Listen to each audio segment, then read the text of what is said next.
Lebih baik kalau kita itu mendiagnosa bagaimana munculnya stigma kafirin dalam konteks kebangsaan. Sebelum kamu melakukan pelanggaran hukum itu atau tindakan-tindakan pidana itu, sebaliknya kamu lakukan pembatinan kenapa orang bisa berbuat jahat. Nah, ini didiagnosa. Dia katakan begini, barang siapa mengatakan kepada saudaranya, hai kafir, harus diserahkan ke mahkamah agama. Dan yang mengatakan kepada saudaranya jahil, harus diserahkan ke neraka yang menyala-nyala. Saya ini pusing memahami ayat ini apa maksudnya ini. Saya lakukan eksegese. Kata yang diterjemahkan kafir, itu ternyata bukan bahasa Yunani, bahasa Aram, raka. Kata yang diterjemahkan dengan jahil, itu bahasa Ibrani, mori. Apa sebetulnya relevansi kata raka kafir ini dalam konteks dengan pembunuhan? Pengkafiran dengan pembunuhan itu sulit itu. Ternyata Injil bisa mendiagnosa. Pembunuhan teologis itu mengawali pembunuhan fisik.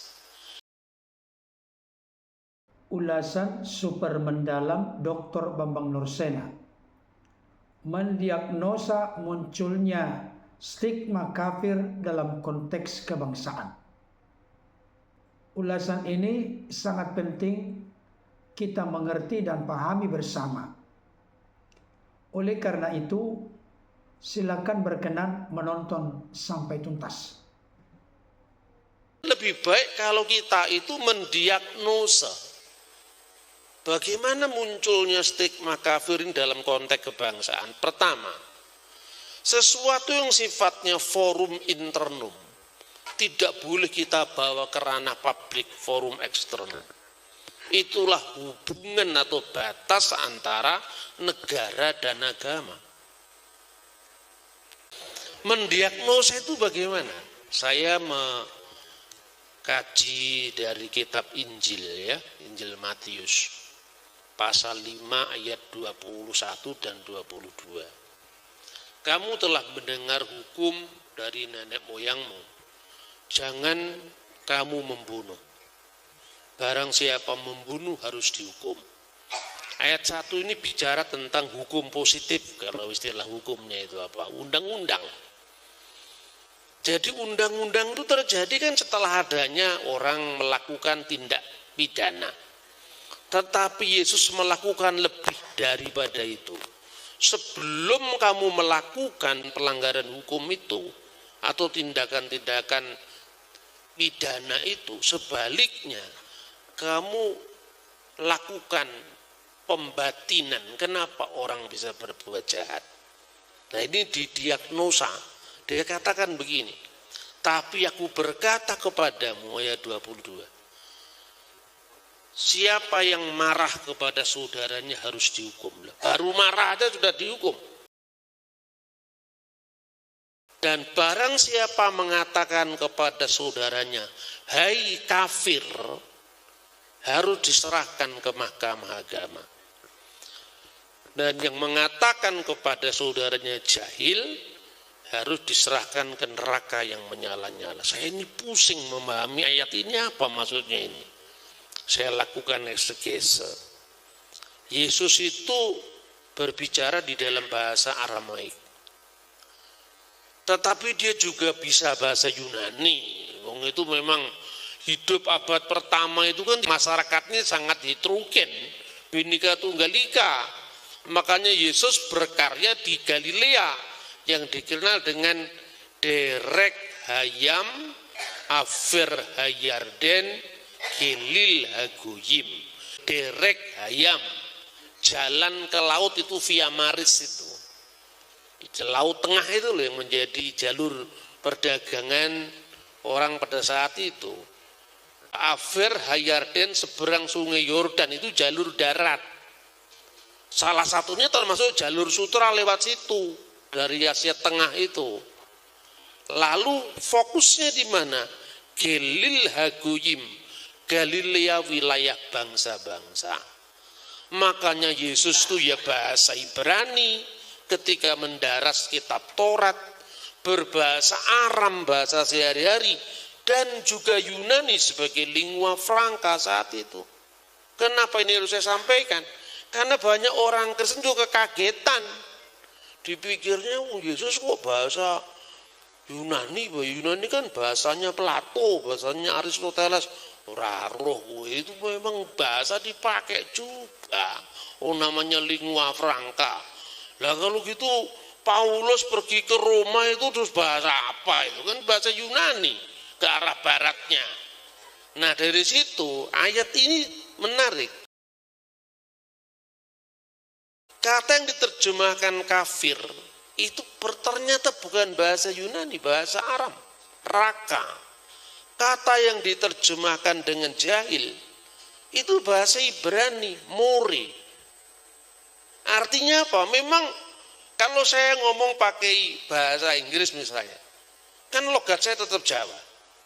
Kalau saya ngomong pakai bahasa Indonesia, kadang-kadang logat saya Jawa. Karena apa? Itu bahasa ibu saya. Begitu juga saya kira Kristus. Kalau di dalam teks Pesita, itu Alkitab di dalam bahasa Suryani, bahasanya Isa Al-Masih, itu dikatakan begini, Vikul denimar li akuhe raka mehayabhu lagnusta. Barang siapa mengatakan kepada saudaranya raka, maka dia diserahkan ke Knesset, ke Mahkamah Agama, ke ke Nusta, itu bahasa Ibrani Knesset, itu Sanhedrin. With hu denimar lela, dan siapa mengatakan jahil, mihayabhu harus diserahkan, legihina dinura, diserahkan kepada Gehenna yang menyala-nyala. Nura itu api. Apa sebetulnya relevansi kata raka kafir ini dalam konteks dengan pembunuhan? Kalau bicara tentang kebencian, kemarahan dengan pembunuhan itu Pak Hakim nanti gampang itu ngambilnya dari KUHP, gampang. Tapi pengkafiran dengan pembunuhan itu sulit itu. Kalau orang misalnya marah, nggak habis-habis, oh gampang. Pembunuhan ini sengaja apa tidak?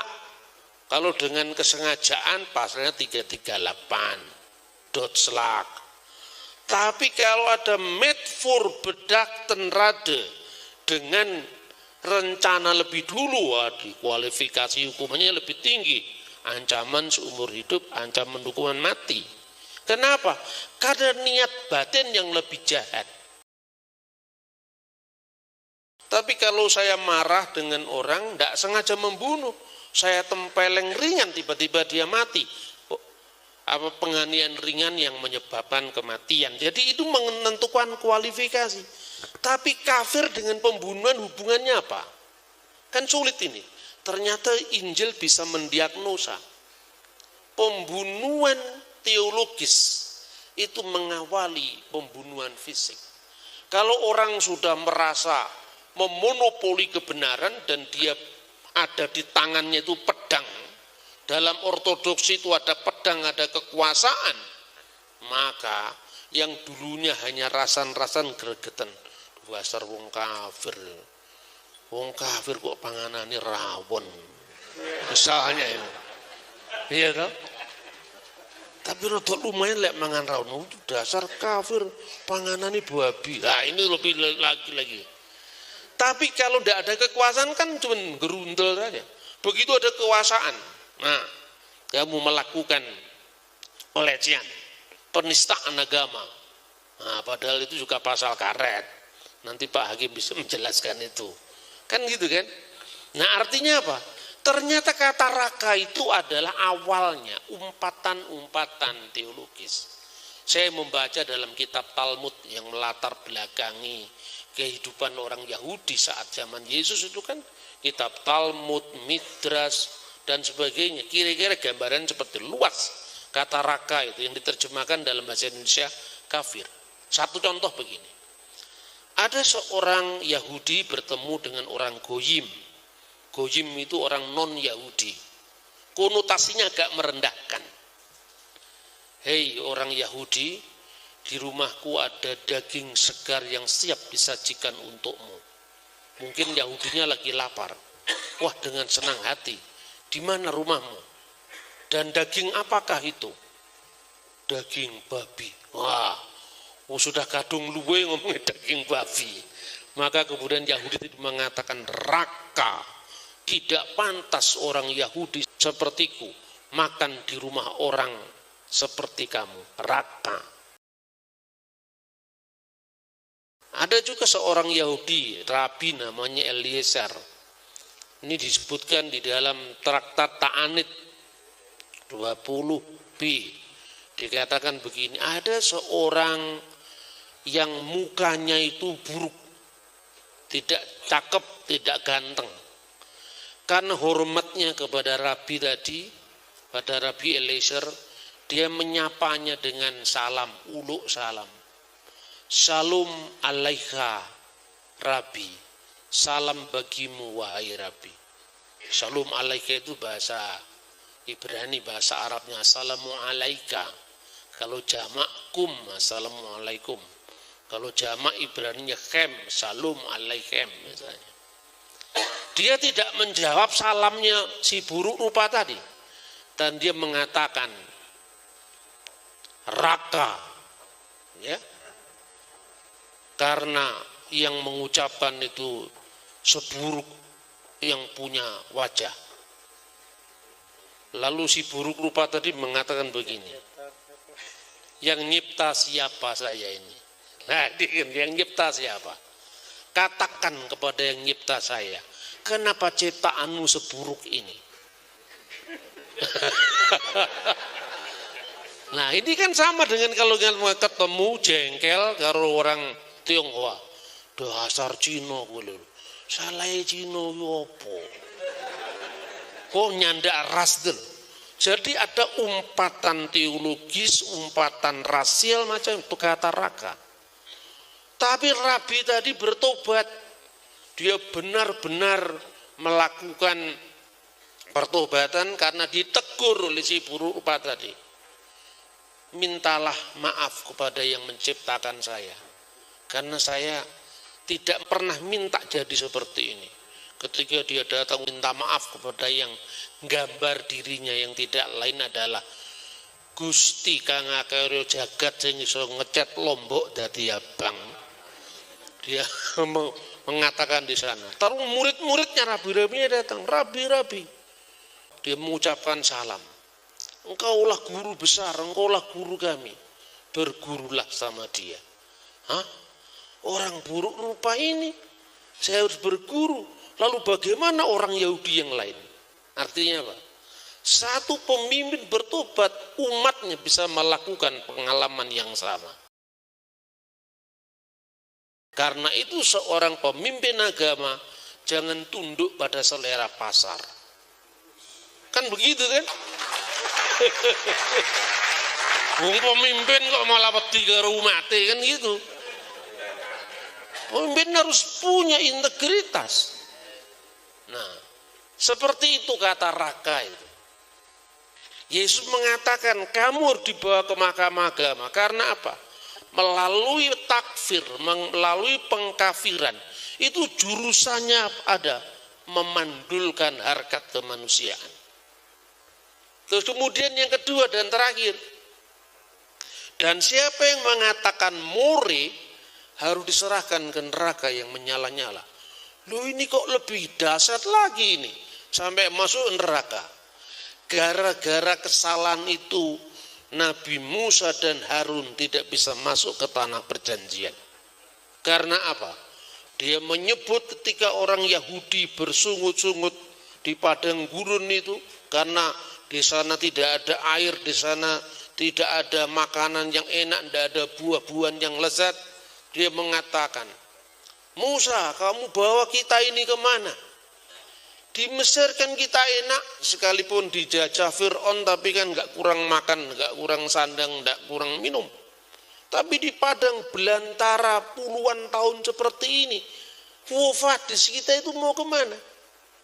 Tuhan menyuruh Musa untuk memukulkan tongkat di atas batu itu. Tapi sambil marah Musa memukul tongkat itu dan dia mengatakan, Sim'una hamurim, dengarlah wahai orang-orang durhaka. Murim kata jamak dari muri, persis yang dipakai oleh Yesus di Matius 5 ayat 22. Tapi di mata Tuhan meskipun mujizat itu turun dan dia mengatakan, haruskah kami mengeluarkan air dari bukit batu ini? Artinya Musa merasa itu dirinya. Gara-gara Musa mengatakan muri dan haruskah kami mengeluarkan air dan bukit batu itu, Tuhan pun murka dan mengatakan melanggar kekudusanku di depan umat Israel. Kamu juga melakukan kesalahan mendurhaka kepadaku. Kamulah yang muri, bukan hanya umatmu. Musa hanya boleh mendampingi Bani Israel menuju ke tanah perjanjian, berhenti di Yordan, di Gunung Nebo. Berarti betapa seriusnya kalau istilahnya orang Kristen sekarang mencuri kemuliaan Tuhan. Kadang-kadang agama itu jadi Tuhan, teologi menjadi teos. Kita lupa bahwa kita ini hamba-hamba kebenaran yang disuruh Tuhan untuk menyampaikan kebenaran yang bukan milik kita, tapi milik Kang Ngakaryo Jagat sing iso ngecet Lombok dadi abang, kangkung dadi ijo. Itu persoalannya. Maka sungguhnya penyakitnya umat beragama sekarang adalah seperti yang ditegur oleh Yesus. Ini diagnosa kita tentang pengkafiran, maka mengkafirkan orang lain itu adalah tindakan yang di luar batas wewenang kita. Karena itu hanya haknya Tuhan semata-mata. Terus yang terakhir, kafir dan tidak kafir itu tergantung definisi dan siapa yang menganutnya. Ke dalam forum internum kita boleh mengatakan, saya memilih yang terbaik untuk jalan hidup saya. Sama dengan ketika saya memilih istri. Saya merasakan istri saya itu yang paling cantik, ing salumahing bumi sakureping langit. Ora ana wanedya kang sulistya ing warna kejaba saka sliramu. Ya iya itu. Tapi kalau saya keluar dari ruangan ini dan saya bawa celurit, your attention please, pengumuman. Siapa yang tidak mengakui bahwa dia adalah yang tercantik untuk saya dan istri terakhir untuk saya. Lah kan terakhir kan ini kan? Tak pateni sampean. Lah itu baru memaksakan diri yang di forum internum ke forum eksternum. Tidak boleh. Orang Islam boleh mengatakan inna dinna indalail Islam di dalam. Orang Kristen juga boleh mengatakan Yesus adalah jalan dan kebenaran dan hidup. Ojo mekso. Kan itu kan? Ingat faktanya Syekh Subakir. Kan itu kan? Tetapi ketika keluar kita membawa yang internum tadi, itu menjadi simbol kesalahpahaman. Dan akhirnya apa? Kebenaran orang atau pilihan orang dasarnya dari kita. Lah apa ya benar? Misalnya, ini saya baca ini semua teks-teks sejarah. Tadi Romo Daniel mengatakan orang Kristen sudah dituduh Tuhan kok beranak, ya toh? Nah, tapi sebetulnya bukan salahnya yang nuduh, orang tahu jawab kok, ya toh? Orang mau Tuhan tidak beranak dan tak diperanakkan, nah, gitu kan? La ilaha illallah, tiada Tuhan selain Allah. Itu lagu kesukaan saya. Nah terus orang tuh tanya ke saya, saya suka nyanyi lagunya Omah Irama. Mas, sampean itu kan yo Kristen to, Mas. Iya, nyapa? Kok seneng lagu Omah Irama, panye diapik tenan lagune. Lah terus apa kowe karepmu terus Tuhan beranak ngono karepmu kan? Oh iya Mas ya, jangan tersinggung. Lu enggak tersinggung, memang Tuhan enggak beranak secara fisik.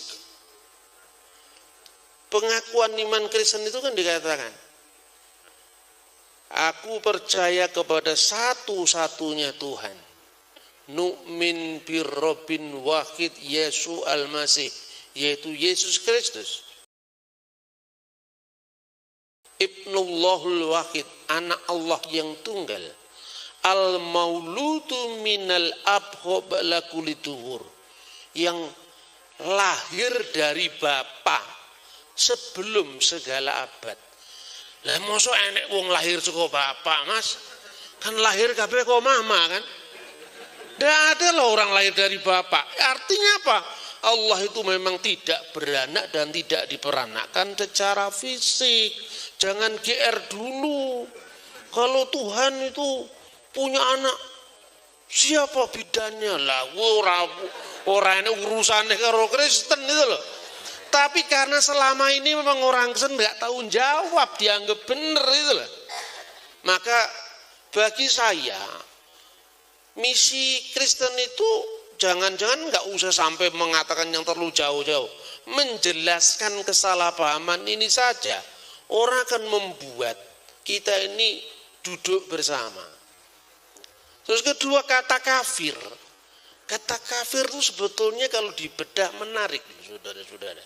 Tapi bukan waktunya sekarang. Cuman saya kasih sedikit saja. Kafir itu berasal dari kata kafara yakfuru kufran. Kafir, bahasa Arab. Bahasa Arab Ibrani Aramaik itu punya yang namanya jidir kalau bahasa Arab. Akar kata. Kaf, ya. Fa, ro, ya, kafara, yakfuru. Ibrani juga begitu, punya yang namanya sores. Sores itu berasal dari akar kata yang berasal biasanya 3 huruf. Nah, dalam bahasa Arab kata kapara itu artinya menyangkal. Misalnya, kalau saya membaca di dalam surat Rasul Yohanes yang pertama, pasal 2 ayat 22 tentang antikristus, tentang Dajjal. Manu dagala, siapakah Dajjal itu? Ini kata Dajjal dalam bahasa Arab itu sebetulnya berakar dari bahasa Suryani. Mesiha dagala menjadi al-masihud Dajjal. Seperti Gabriel menjadi Jibril. Ya, dan kadang-kadang huruf A menjadi I, Amram Imron, Abraham Ibrahim, Manudagala ila in aina dekafar Yesua lahua masiha hanahu masiha dagala. Siapakah Dajjal itu? Siapakah pembohong itu kecuali dia yang kafara, yang kafir terhadap Yesus sebagai Kristus. Dialah Masih Dajjal. Nah, ini Dajjal Kristen apa? Dajjalnya hadis Bukhari Muslim. Dajjalnya Kristen lah, makanya kafir dewe-dewe, iman dewe-dewe. Terus saya ajak salaman. Kita ini sama-sama kafir, sama-sama beriman. Ya, kafir, mukmin, kafir, mukmin. Itu loh. Kafir terhadap siapa? Kafir terhadap konsepnya orang lain kan? Kalau Anda sebagai seorang Muslim kan mengkafiri konsep Brahman, Atman Hindu. Gitu? Sekalipun lek ngarepe wong Hindu kita mengatakan kita ini saling menghormati, kita ini saling menghargai, tapi di belakang jawal-jawil koncone. Wong Hindu manunggaling kawula Gusti sesat kleru ya. Kita juga kadang-kadang itu jawil-jawil. sakjane wong Kristen ki yo apik yo. Tapi kelakuane sing apik. Ning akidahe rusak. Wong Gusti Allah duwe anak. Padahal takono dhisik sing ngomong anak ku artine opo kan itu kan anak kunci kan ora berarti ibuke duwe kunci tenan. Anak dalan tuh bojone dalane sapa kan ya ora ngono lah. Ndak ada lah agama primitif seperti itu kecuali ada di dunia ide kita. Jadi marilah kita sama-sama beriman terhadap apa yang kita yakini dan bersama-sama kafir terhadap apa yang tidak kita boleh. Selamat berkafir ya dan selamat beriman. Tuhan memberkati. Tentu saya tidak berupaya lagi untuk membahas kembali apa yang telah dijelaskan oleh hambanya Dr. Bambang Nursena. Tetapi satu hal yang perlu kita mengerti dan pahami. Ada ungkapan yang sering diucapkan oleh para apologet dan polemikus di luar Kristen bahwa orang-orang Kristen itu kafir. Sebenarnya secara praktis dan sederhana kami disebut sebagai kafir. Tidak ada masalah karena kami sudah punya arti khusus dari kafir itu singkatan dari kaya firman. Sekalipun secara luas dan mendalam telah dijelaskan pengertian kafir itu oleh hambanya Dr. Bambang Nursena tadi. Di dalam firman Tuhan dikatakan, siapa yang berkata kepada saudaranya kafir harus dihadapkan ke mahkamah agama, dan siapa yang berkata jahil harus diserahkan ke dalam neraka yang menyala-nyala. Ini peringatan keras dan tegas dari Yesus bahwa kita tidak boleh menyebut saudara kita kafir. Tentu kita perlu mendalami siapakah yang dimaksud dengan saudara di sini. Kalau kita melihat dari pengertian umum dari kasih itu, hukum yang terutama, kasihilah Tuhan Allahmu dengan segenap hatimu dan dengan segenap jiwamu dan dengan segenap akal budimu dan dengan segenap kekuatanmu. Hukum yang kedua yang sama dengan itu adalah kasihilah sesamamu manusia seperti engkau mengasihi dirimu sendiri. Saudara bagi kita bisa dimaksud sesama manusia. Saudara bagi kita bisa juga diartikan saudara-saudara seiman. Saudara bagi kita bisa juga diartikan saudara yang memiliki ikatan darah atau keluarga. Apakah saudara di situ dalam pengertian sebagai sesama manusia? Saudara dalam pengertian sebagai sesama saudara seiman. Saudara dalam pengertian sebagai kekerabatan dalam keluarga.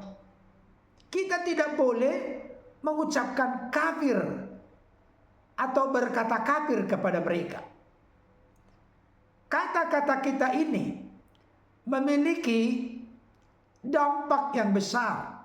Apakah itu terkait dengan hal positif yang kita ucapkan maupun hal negatif yang kita ucapkan. Atau di sisi lain terkait dengan hal yang benar yang kita ucapkan atau hal yang jahat yang kita ucapkan.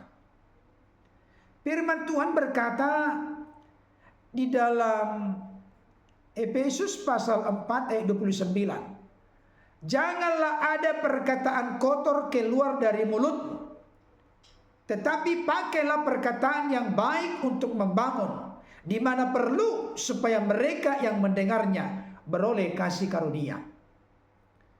Jadi perkataan-perkataan kotor, sumpah, serapah, caci, maki, yang menghina, yang merendahkan tidak boleh keluar dari mulut kita. Apalagi kita sebagai orang-orang yang telah terbuka percaya menerima Yesus sebagai Tuhan Juru Selamat. Biarlah perkataan kita adalah perkataan yang membangun, perkataan yang menguatkan, perkataan yang memberkati, sehingga hidup kita memiliki dampak dan manfaat menjadi berkat bagi orang lain. Kenapa tidak boleh perkataan-perkataan yang kotor keluar dari mulut kita? Matius 12 ayat 35 sampai 37 berkata begini.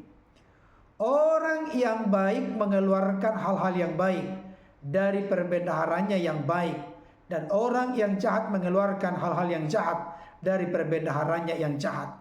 Tetapi aku berkata kepadamu, setiap kata sia-sia yang diucapkan orang harus dipertanggungjawabkannya pada hari penghakiman. Karena menurut ucapanmu engkau akan dibenarkan, dan menurut ucapanmu pula engkau akan dihukum. Coba kita soroti ayat 36. Setiap kata sia-sia yang diucapkan orang harus dipertanggungjawabkannya pada hari penghakiman. Jadi jangan kita terlalu mudah melontar kata kafir, jahil, dan seterusnya. Karena semua kata sia-sia itu harus kita pertanggungjawabkan di hadapan Yesus Kristus sebagai hakim yang adil di akhir zaman.